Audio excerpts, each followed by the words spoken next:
The diffusionists have landed, proclaimed the Atlantic's cover story for the new millennium.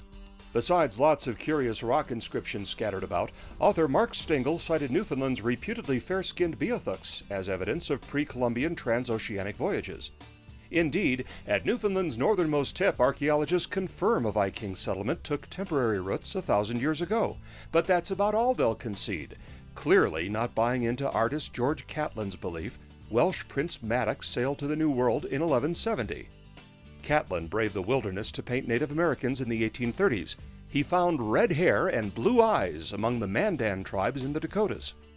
Anthropologists dismiss such claims as frontier hogwash, perhaps tinged with racism. But in trying to hush up a past that might have been, are anti-diffusionists unscientific?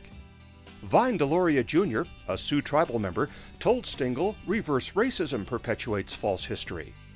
There's no effort to ask the tribes what they remember of things that happened.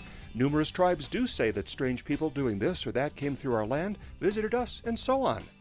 Others concur. I wish that my predecessor in Celtic at Catholic University were still alive, because he knew Algonquin, and he used to say there were Irish words in Algonquin. Now, if that is true, then those Algonquin Indians must have learned those Irish words from some missionary or some trader who spoke Irish.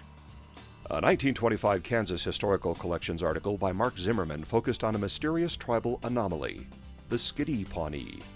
Zimmerman claimed the Talagui mound builders were wiped out in a 14th century Indian blood feud along the Ohio River Valley, except for the refugees who fled west. Some Skidee settled on the west banks of the Missouri, others just off the Platte River, and the Mandan moved even farther upriver. Unlike other Pawnees, the Skidee buried their dead in stonebox graves, similar to tombs found along the Mississippi south of St. Louis, tucked in earthen mounds along the Ohio, and reminiscent of megalithic sites surrounding Boston. The Skidee dug their lodge floors several feet below the surface, unlike their neighbors. Vondel Chamberlain wrote about their remarkable cosmology a generation ago. This elk skin, for example, shows the Milky Way dividing their summer and winter stars. Sioux raiding parties massacred the Skidee in the mid-1800s, leaving much of their story untold. However, the skeletons that were taken from the bluffs of northeastern Kansas had some European features, according to Zimmerman. He concluded the Talagui hearts beat with a mix of Celtic blood, as did their descendants, the Pawnee Skidee. The archaeoastronomy we have documented south of the Arkansas River is probably unrelated, yet the time is close for a major rollback of America's earliest history.